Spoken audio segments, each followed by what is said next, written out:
back today, guys, as we solve another popular Leetcode question. And today's question is number 53, maximum subarray. So given an array of integers nums, we need to find the largest subarray that has the largest sum. So we can quickly go through the example, starting with the first test case.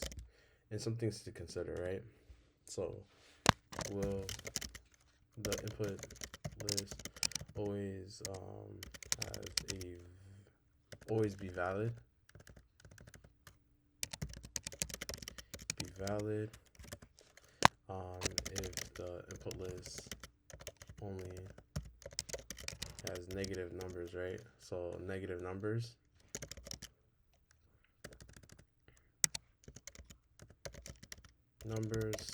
What we necessarily need to do is just to, instead of adding together, is just to return the largest negative number.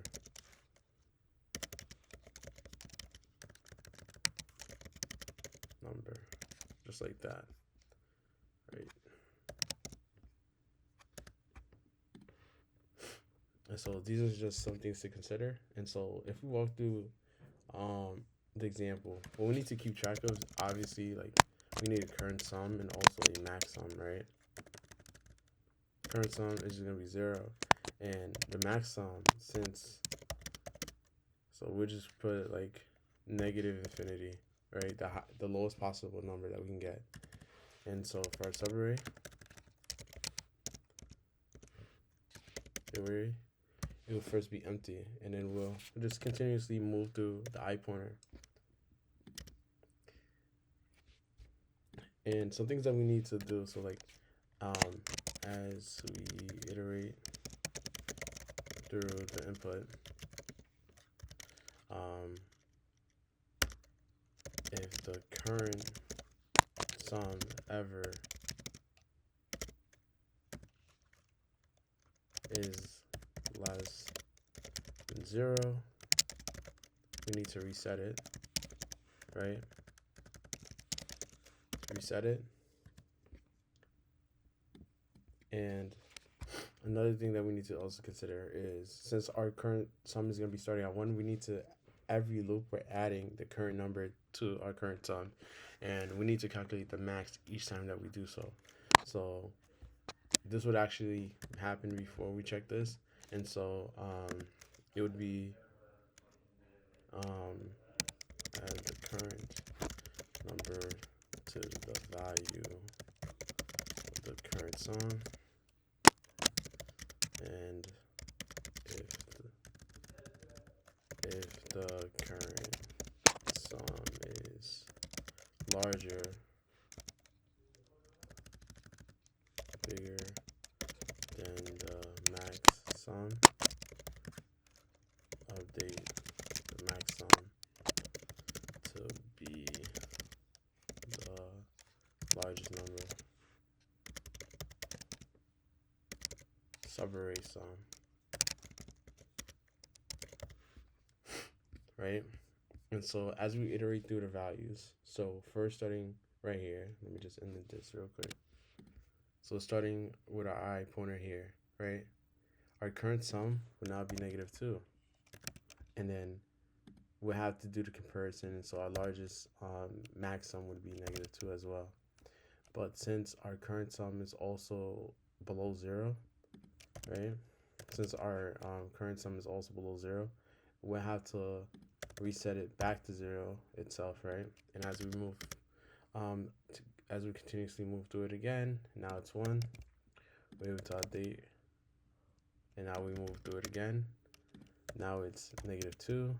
We don't update our max sum, but now we reset it back to 0.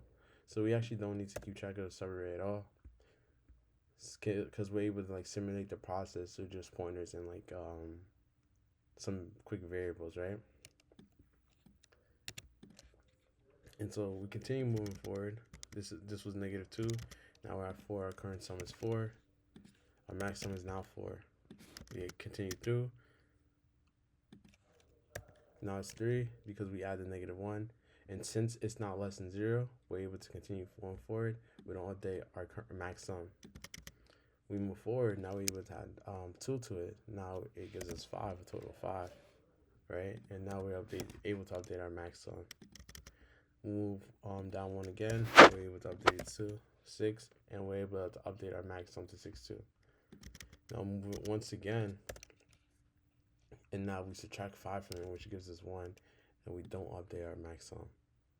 Then we move again, and now we add 4 to it, and it's 5, which is less than our max sum. And our result would be, we just return 6. Just as stated as through the first example, right? And now to code up the solution, it would simply be, so first we have to initialize our current sum, max sum, which is going to be 0, and then float infinity, because we want it to be the lowest possible number, because the highest possible number could be a negative number. And for I in range, now we want to iterate through the values, the length of nums, right? All the possible values. Current sum is going to always add the current number, and to get the max sum is always just going to be max sum and the current sum. We could also do this differently, so we can also add a condition statement if we wanted to, which would just be like if the current sum is greater than max sum, right? We could just do it like that, and then a condition statement would be like max sum equals current sum, right? And now if the current sum ever gets to a value where it's less than 0, we could just automatically reset it. Equals 0, and now we're just able to return the max sum without any issues. And let's see if this works.